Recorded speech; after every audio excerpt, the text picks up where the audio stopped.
Welcome all of our NCEL representatives, powered by NCEL this entire tournament. All of our other distinguished guests, particularly all the sponsors of this event, particularly Nepal, but also DishHome Internet, Pepsi, and the Presidential Graduate School have got a special announcement to come at the very end of tonight's program. Everything we're looking to do here should take about maybe 50 minutes, 45 minutes or so, and then we're going to have some drinks, some dinner, and really enjoy a great evening celebrating one of cricket's greatest ever players. But before we get into the evening, I'd like to ask Mr. Chatur Bahadur Chand to come up and just say a few words to welcome everyone.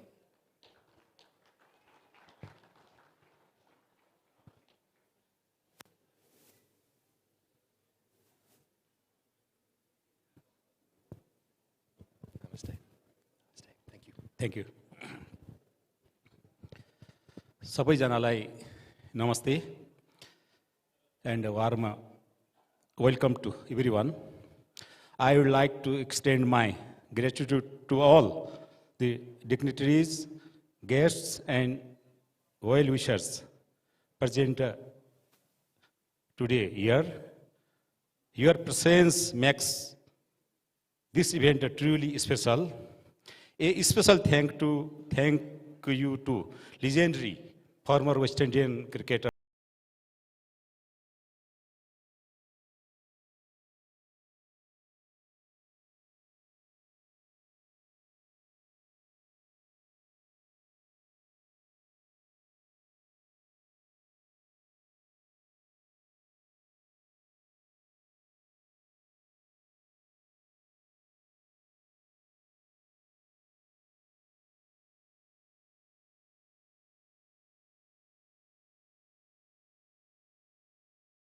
यहाँसम्म पुर्याउनु हुने धन्यवाद दिन चाहन्छु स्वागत गर्न चाहन्छु नमस्ते धन्यवाद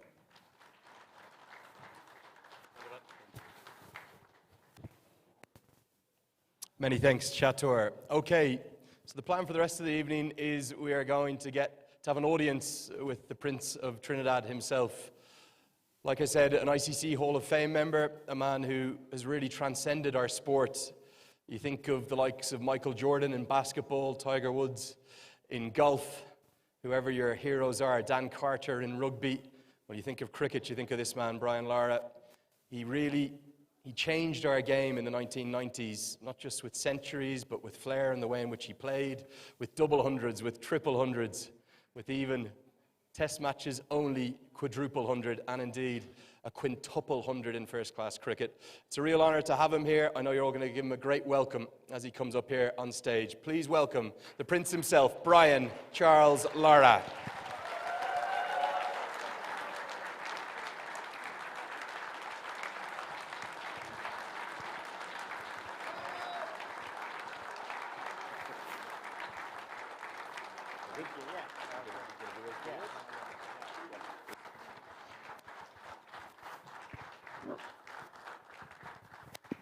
Well, I think before we take a seat, Brian, you want to say a few words? Yeah. First of all, I want to say a very good evening, ladies and gentlemen. A very good evening to the President, Mr. Chand, Paras, who is now a very, very good friend of mine, and we're looking forward to doing great things, all board members. I must say before I get to the Q&A that Nepal has always been a fascination of mine. As a little boy, we had this little mountain in my village that we used to go up and down to get to the beach. And as someone who was a very avid National Geographic watcher, Nepal, Mount Everest was definitely something.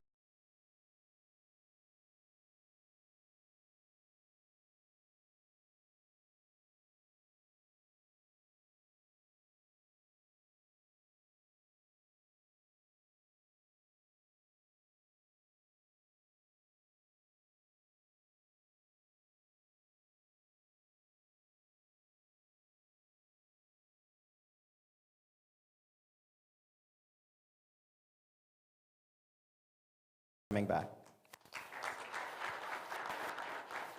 Well said. Well said. Well, I'm not sure I'm going to be able to top that now. Great to have you with us, Brian, and so wonderful to have you here in Nepal. Let's start with the Nepal Premier League. You got to experience it for yourself, didn't you? How amazing was that crowd there yesterday on Saturday? It's just amazing. Of course, when you look at the stadium, you said that a lot of the facilities were constructed for the tournament. What I liked was the amazing atmosphere on the banks, the natural banks, where a lot of the crowds were watching the game. I had a walk around the ground and I saw a lot of youngsters. It's important, when you're having a look to see the future. And I can see a lot of youngsters enjoying themselves, and I'm sure that that's going to make good for Nepal cricket in the future. Could you believe that the scale of the crowd and I suppose the passion and the love for the sport here in Nepal? It's just, it's amazing. Geographically, I'm still understanding the place. So where every franchise team comes from, I know, and I've heard that the supporters travel for hours to get to the cricket ground. So it's amazing to see the passion, and it's amazing to see the support that the league has. And I think, and you're being very close to India as well, which obviously is the epicenter for cricket. I think that this league is going to be transformed into something very major in the near future. Yeah, a lot of those franchise sides are unbelievably well supported. We've seen Sudar Pashim, I know they're here in the house, sell out almost every game. Janakpur Chitwan, who are likely to get into the playoffs, and then that final spot being fought out between Karnali, who are fighting out with Kathmandu, the hometown team. What about this morning? You brought your daughter up there. EBC, Everest Base Camp, what was it like? Yeah, it was just amazing. My daughter's name is Tyler, 14 years old, and I told her to be going on a trip on a Christmas holidays, school holidays. And, the reception at the cricket ground, she's only 14, so obviously she didn't see me play proper cricket. And she just said to Dad, listen, you should have warned me. I didn't need such a big thing.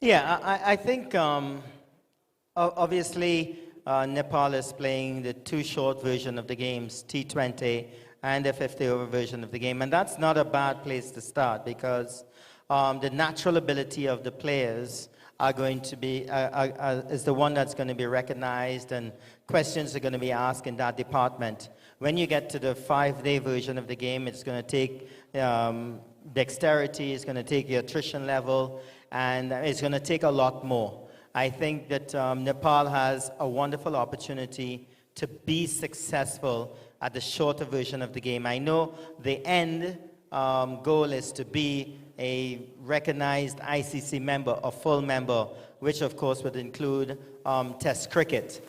But the world is swinging in such a way where T20 and I must say, if you guys like it, but I don't like T10.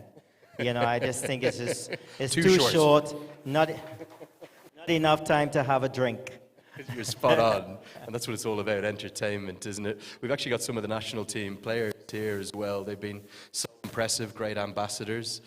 I want to ask you about your other daughter, because you mentioned the daughter you have here, but just to get to your career, an innings that meant so much to you in Sydney, 277, I believe. You named your first daughter Sydney. Yeah, that was a long time ago. I scored my first 100 for the West Indies in Test cricket was in Australia at the Sydney Cricket Ground in 1993. I had my first daughter in 1996, and I asked her mom, could I name her after my first 100 in Test cricket, the Sydney Cricket Ground? And she said to me, sure. Thank God you didn't make your first 100 in Lahore, Pakistan. Can think of many worse places it could have been named after. Sydney is a beautiful name. That was kind of a sign of things to come, and that was 1993. It was just over a year later that your life, your world changed. 375, breaking Sir Garfield Sober's record with him there. How quickly did your life change, and what was that like in 1994? That was crazy because obviously as a youngster, I grew up wanting to be part of that team. Was so amazing. And a couple of years into my international career, to go on to break the world records, the 375, scoring 375, scoring 501. It's just something that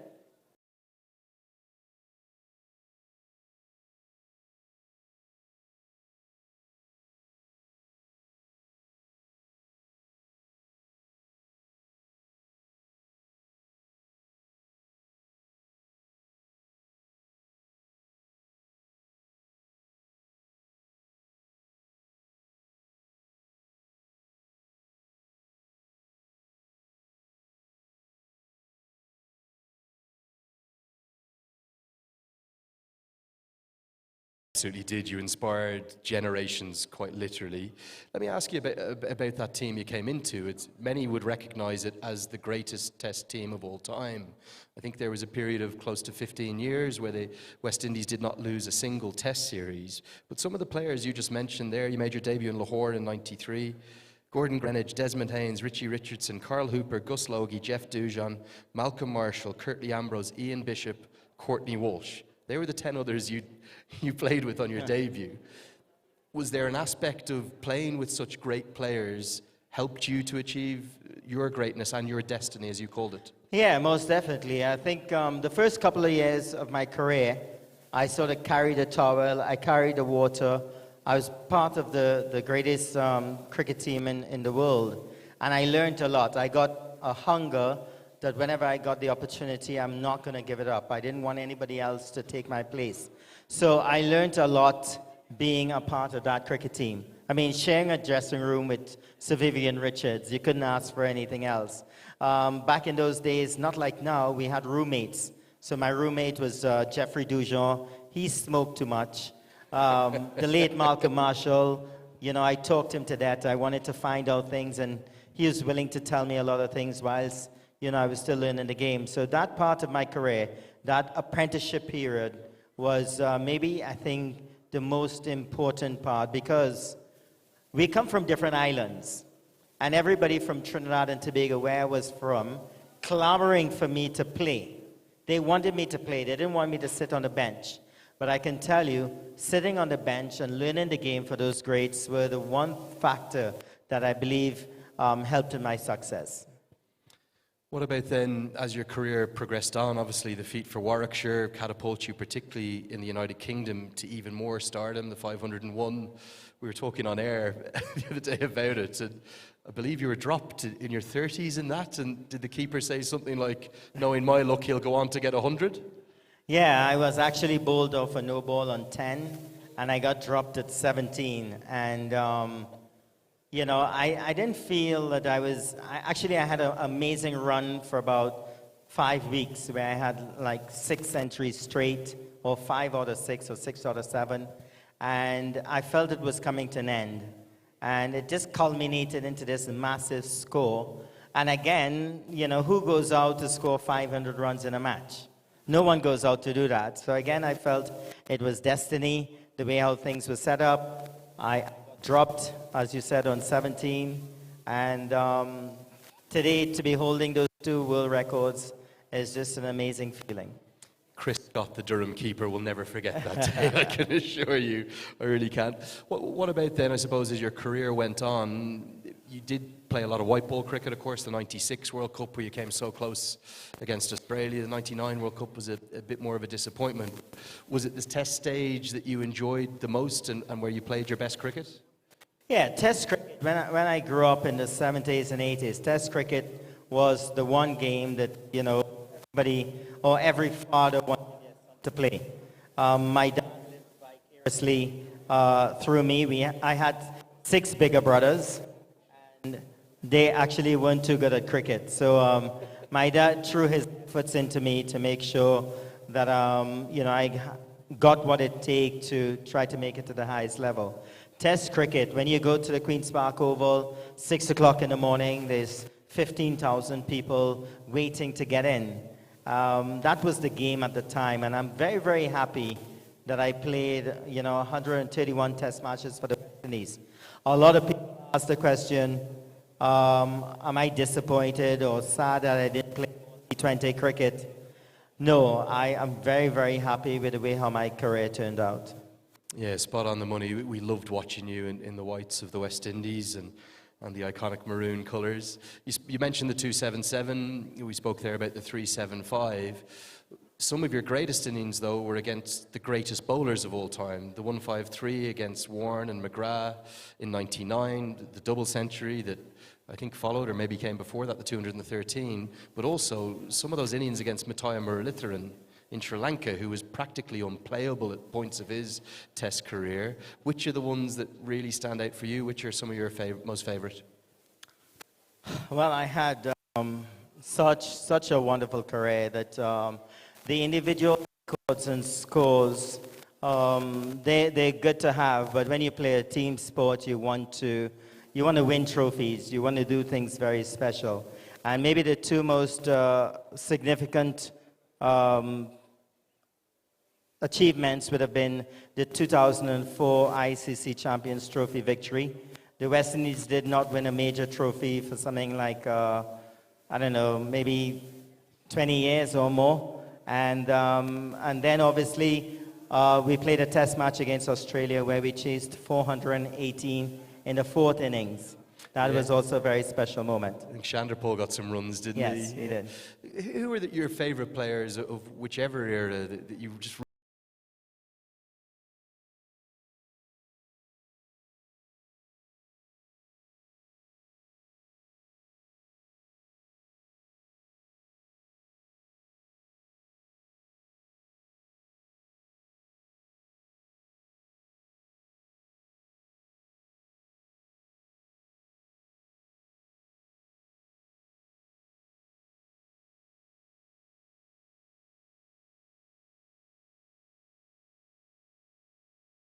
your team, take your team onto the field.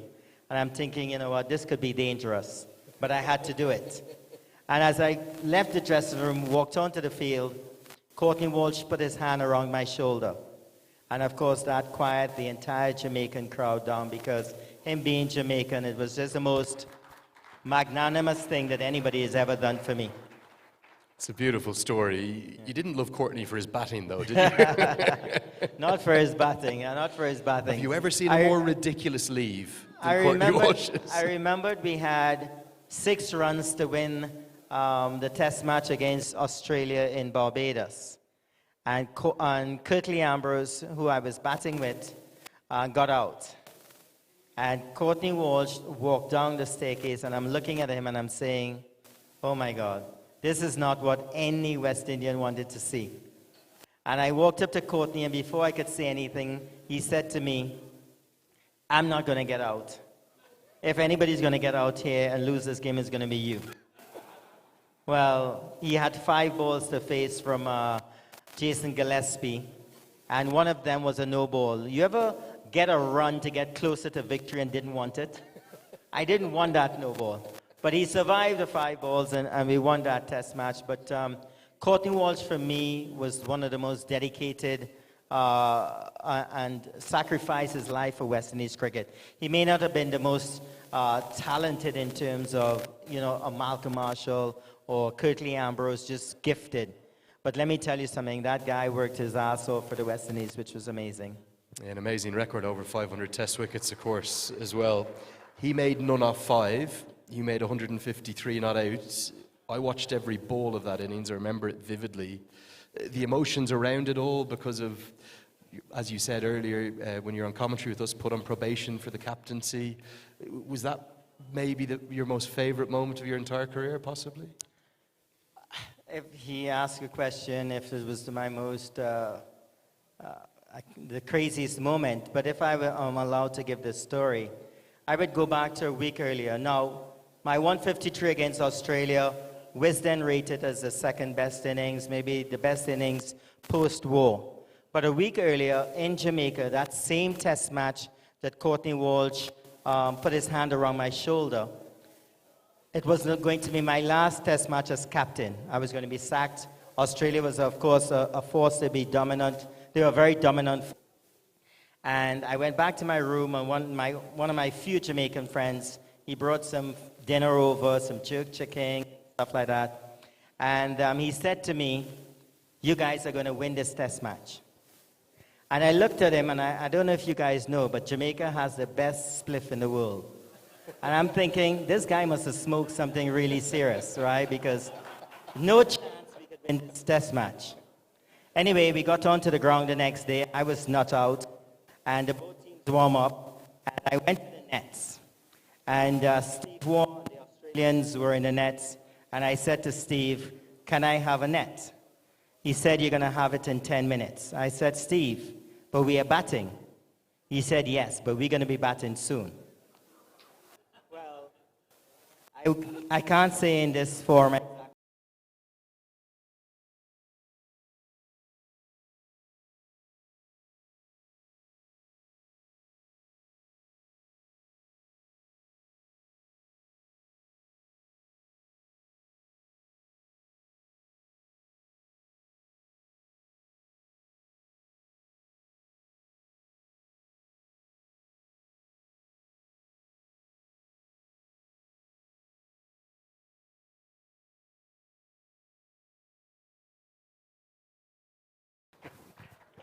Okay, we're switching mics. I think it's all happening up here. What about this trophy? What do you think of this? It's an amazing trophy. Sorry I couldn't lift it in my playing days, but hopefully I'll get a chance to touch it tonight. Right up on the top, there's a little stone from over 5,000 meters up high, I believe, that was brought down by a very famous mountaineer. I reckon it might be maybe the most unique trophy in world sport. Yeah, it's a beautiful trophy, and whoever raises the trophy this year, it's just going to be awesome. But I truly look forward to coming back and seeing more of this. You're always welcome here in Nepal, I promise you Thank that you. much. Spoken about your teammates, what about your most favorite opponents? Whether that was people you really disliked playing against because they were so good, or people you just loved playing against because they were great friends of yours? Well, the most amazing fast bowler that I ever played against was Wasim Akram. I think he was just tremendous. He was someone who could make you look pretty ordinary, even though if you scored 400 yesterday, I felt that he was someone that was just pretty cool. The late Shane Warne was definitely the best spinner that I think that have played the game. The difference between a Muttiah Muralitharan and a Shane Warne is, I think, more confidence. Every time I faced Muttiah, he had the better of me in terms of the first half an hour. But then I got accustomed to him, and then he started to lose confidence while I gained confidence. With Shane Warne, when I walked out to bat, everything came off the middle of the bat. I felt very comfortable against him. But 2-3 hours later, he grew in confidence, and I believe that was the big difference in making Shane Warne, for me, slightly better than Muttiah. I think Shane would say that you were the batter who maybe played him the best, particularly that series in '99. I have to ask you about him. How big a loss was he to world cricket? An utter tragedy at the age of 52. Yeah, he was a great ambassador for cricket, and someone who I had a very, very close friendship with. And I never forgot, I was there one Christmas, New Year's, and I wouldn't call the name, but an Australian cricketer was supposed to pick me up for golf on the 2nd of January, and he didn't turn up. He just didn't turn up. He went somewhere else. Shane Warne happened to call me that exact moment, and he came in his Ferrari, picked me up, and he said, "If you ever come to Australia again, and don't call me first, don't talk to me." He was such a great man that cricket has lost a true champion. Yeah, Yeah, very well said, an absolute legend. Hollywood, as they loved calling him. What about, I suppose, this Nepal Premier League? We've got some of the stars here. The national team captain, Rohit Paudel, Sandeep Lamachani. Next to him, I think Asif Sheikh is there. We've got Karen KC, Kushal Bertel. These boys, 10, 15, 20 years ago, may not have even had the opportunity to play professional cricket. Now they're all of a sudden getting to represent Nepal on the global stage. Several of the names I mentioned there, Dipendra Singh Airi as well, also getting the chance to play in franchise leagues overseas. Do you think that those franchise leagues, including the Siddhartha Bank Nepal Premier League, has helped give associate players and Nepali players real opportunities? Yeah, if you look at it in that aspect, if you look at it in that light, it is an opportunity for the present players to explore and show their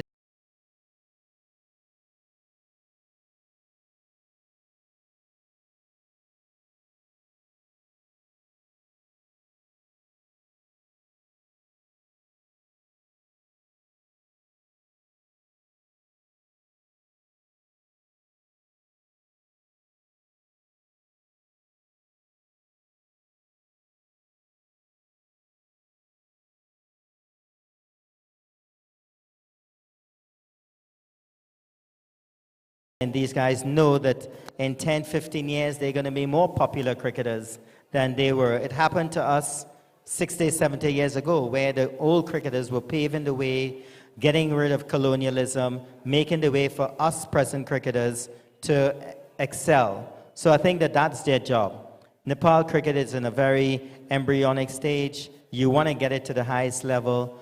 The players now have to make sure and set a perfect example. You're spot on. It's the most exciting part of it. The future is so bright. I need to ask you a favor, though. Now, we had West Indies A here earlier in the year, it was in May, for a 5-match T20 series. Do you think one day, with all your influence, you can twist the arm of the West Indies senior side to come here and play some T20Is at that TU International Cricket Ground?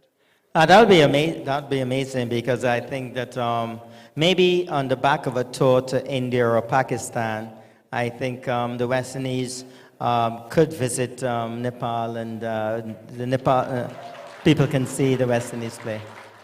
I think that's a pretty popular one amongst the crowd. Okay, we're going to get a little opportunity, just get a couple of questions from the crowd. Shiva, my man on the mic. Shiva, you're down there. I've got a little surprise for you here, Darren. Brian, look who's there at the back. Could Darren Gough please stand up for me? Round of applause, please, for Darren Gough. English legend. And Darren, I'll give him a big cheer, come on. Hi, Brian. Hi, Darren, how are you going? Well, it felt like I was bowling at you from this distance. I was going to say to you, I was going to ask the question, other than me, who was the most difficult bowler you've faced in world cricket? But I'll rephrase it, because Lenny just asked that question. So what I will say, other than me, who was the most difficult English bowler you ever faced? Do you need translation of the Yorkshire accent? I got it. Well, Darren, just to let you know that I got a piece of land from my government back in 1994 after I broke the record. So I'll tell you first of all who I like facing, because there are rooms that are named after them. Andrew Caddick, love facing him. Angus Fraser, Chris Lewis, and Tufnell. But the most difficult bowler, Darren, after you, and you're not wrong, because I know we didn't play a lot of cricket together. You happened to be injured. You drank that concoction that I sent out to you every time we were playing against England. Excuse me, Brian, can I just say, you wouldn't have got the 2 world records if I'd have been playing in those games. I think Andrew Flintoff, the reason being that he had a sort of a flick with the wrist where you couldn't see the ball. And I think somebody who is almost very similar is Bumrah in today's cricket. So Flintoff will come up and you would see the wrist, the front of the wrist, but you wouldn't see majority of the ball. And then he would just sort of flick it through, and it came through at tremendous speed. I think Flintoff was one of the bowlers that gave me a lot of trouble. That's a great question from a great cricketer. Thank you, Darren Gough. I want to jump in and ask one here. We spoke about the 375. That was so iconic that sometimes the 400 is almost overlooked. But how did you motivate yourself to take your world record back after Matthew Hayden had broken it with his 380 against Zimbabwe? Did you really think I motivated myself? Again, I stick to destiny. I believe that if you do the right things, you know, other things are going to happen in your favor. When I made 400 runs, if anyone in this room can tell me how many runs I had in the first 3 test matches, you get my watch. Anyone could tell me you got 5 seconds. That's a very good watch, people, I can assure you. Okay, so I played 3 test matches. I batted 6 times. We lost all 3 test matches, and I had 100 runs, averaging 16 point whatever. So in no way I could have set out to score 400 runs. It so happened to be England. It so happened to be 10 years later. It so happened to be Antigua Recreation Ground. But it was something that I felt that I was getting into decent form as the matches go on, even though it wasn't big scores. And I was so happy to score 400. I remembered, I could say it now because obviously he's not with us anymore. Shane Warne was the big thing in Australia. And of course, Matthew Hayden breaking my record started to, you know, multiply. And 6 months later, Shane Warne called me and said, "Well done, buddy. Well done." Unbelievable. Do you remember the bowler you hit for the moment to get to 400? Gareth Batty, was it? Yeah, it was a little paddle sweep for one down to deep fine leg, I think. He went for 185 runs in that innings. You made 400 from 582 balls. The highest test match score in the history of test match cricket that dates back to the 18th century. 43 fours, 4 sixes. Round of applause, please, just for that innings, the 400 alone. Unbelievable. Okay, we got a couple more questions from the crowd. So Shiva, my man on the mic, if you could come to the Nepal national team, who's going to ask the question there? Can you put your hand up? Which of the players? It's going to be the national team captain, Rohit Paudel. Round of applause for Rohit Paudel, please. National team captain and the tournament's leading run scorer right now in the Siddhartha Bank Nepal Premier League. Go ahead, Rohit. Hi, sir. Good evening. I'm Rohit Paudel. First of all, I would like to welcome here in Nepal. I hope you're having a good time. My question is, what is the secret of you scoring so much of runs consistently? What is the secret of you scoring so much runs consistently? Consistently. Yeah, I think I fell in love with scoring big scores after my first 100 in Australia.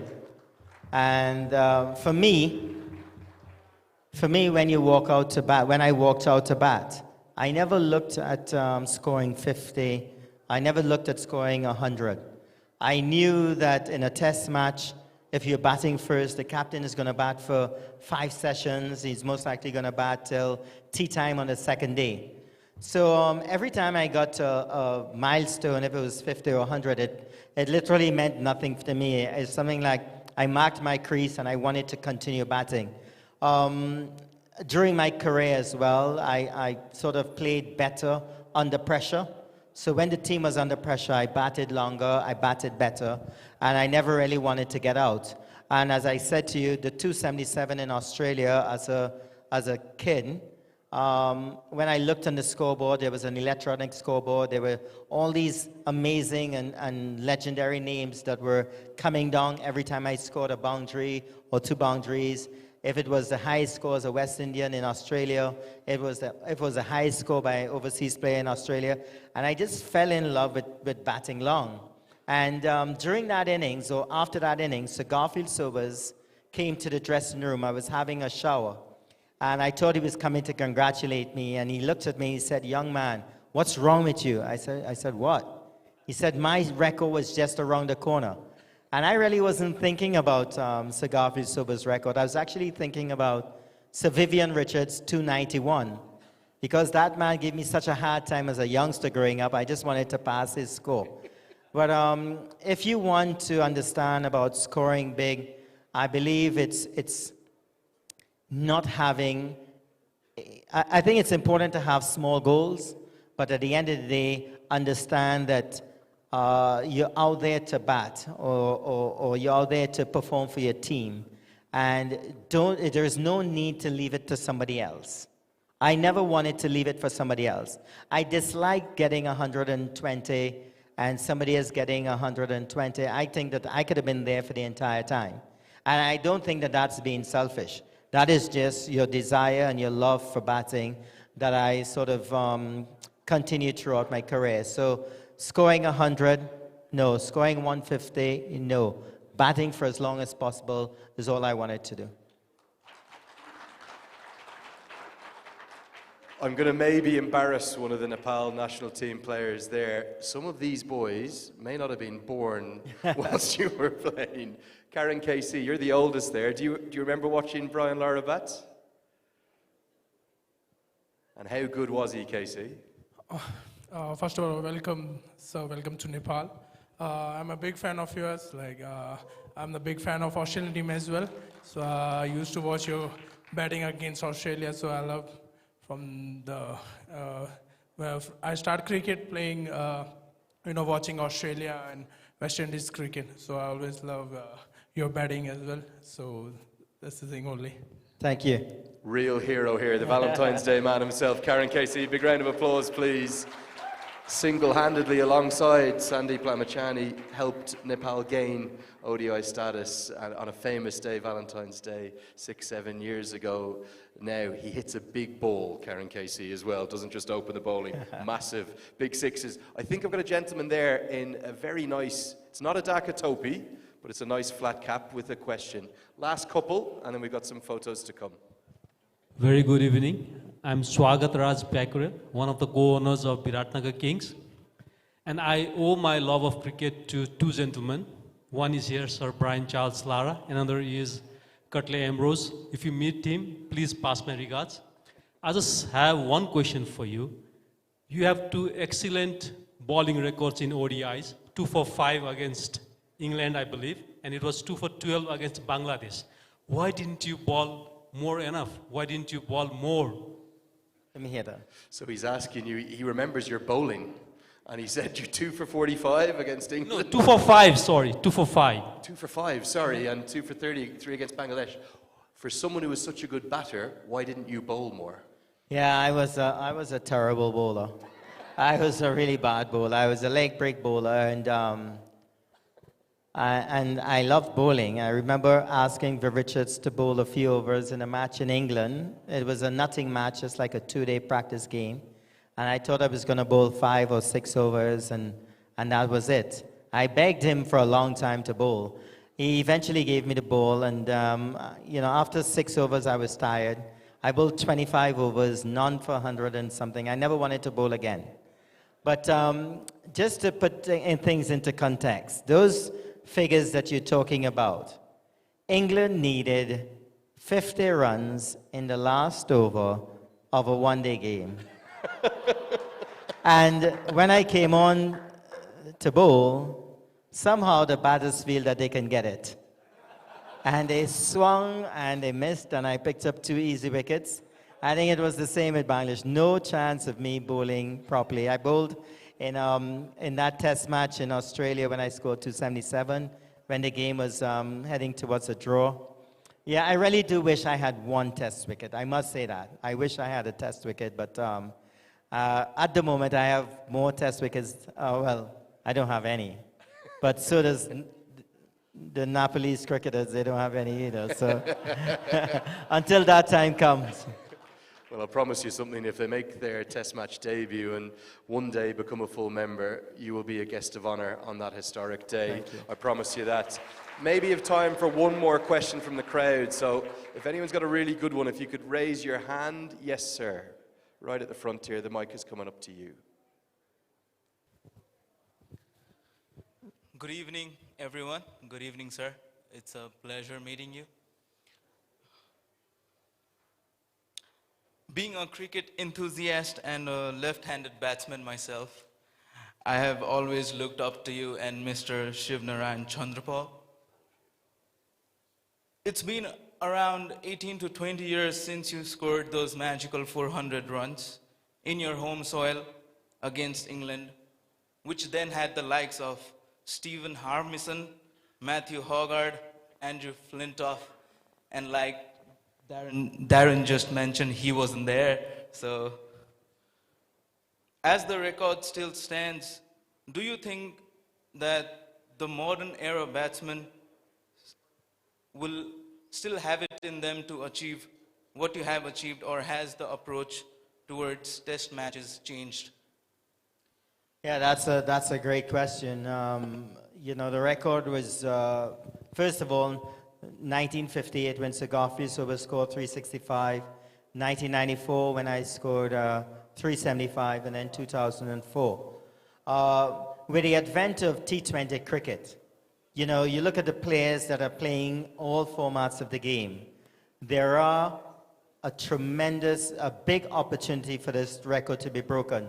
Now, if you just go back in history and you look at the players that has threatened my record in the past or got to 300 plus, they're like Chris Gale, he's got 2 triple hundreds. Virendra Sehwag. Jaiwardena, Sehwag, you know, a lot of Inzamam Haq, a lot of aggressive players, Michael Clark.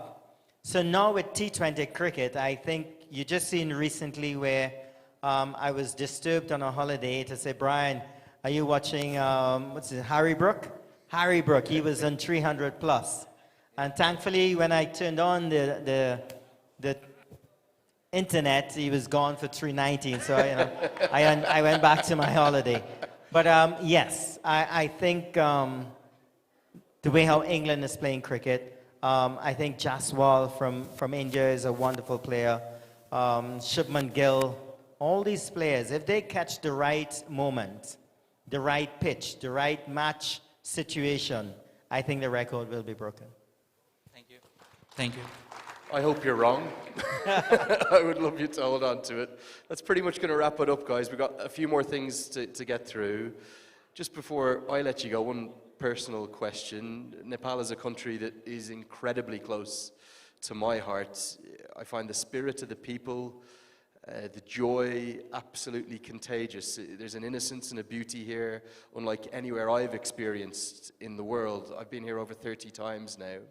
What have you enjoyed the most since you've arrived here in Nepal? I know you've only been here a few days.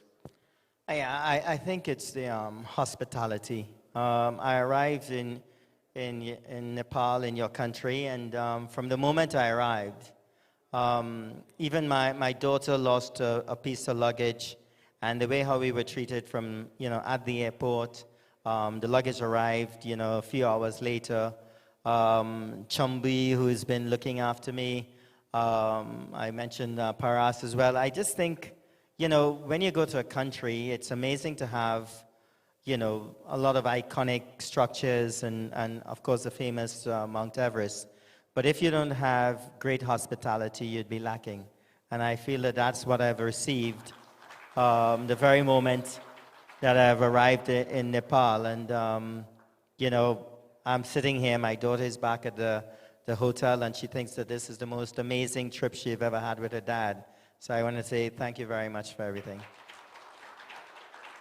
Isn't that lovely? Yeah. What an amazing thing for daddy and daughter to get to do. That's going to wrap up the really formal parts of this Deepal meet and greet with Brian Lara. But we do have one little special announcement which I want to bring to you. I think you're going to like this one as well. The Presidential Graduate School has a very special announcement. They're the proud education partner of the Siddhartha Bank Nepal Premier League, powered by Ncell.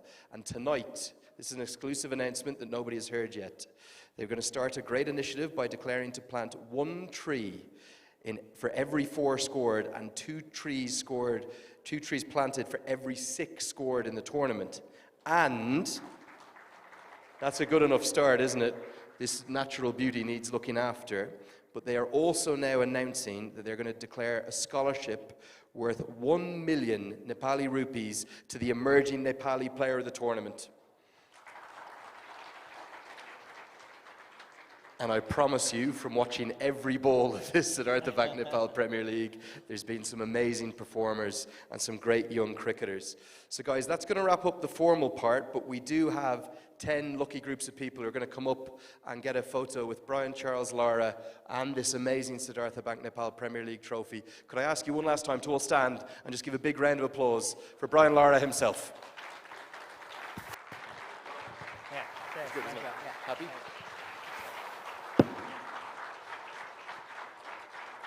And to start the photos, we would like to ask Deepal, our title sponsor of this evening's event, to come up on stage with Brian. So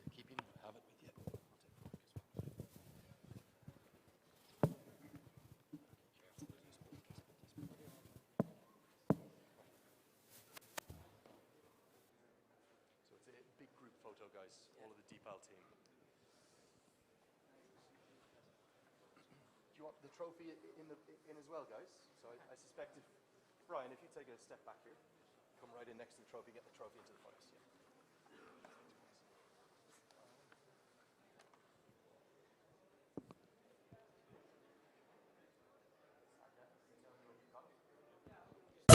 तर यो जिद्दी दाग यो निकाल्न easy छ Surf Excel easy wash यसको 10 हातको शक्ति छ यस्तो जसले जिद्दी दाग निकाल्न गर्छ easy Surf Excel easy wash 2 अब संसारको जुनसुकै ठाउँबाट आयामी गरेको पैसा सजिलै प्राप्त गरौँ डाइरेक्ट आयामी पेको सुपर वालेटमा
I dare to express myself freely.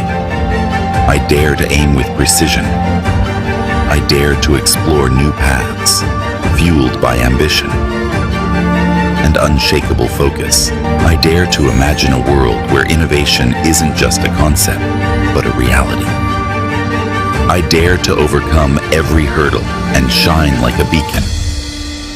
Presidential Graduate School, where every step leads to a new adventure.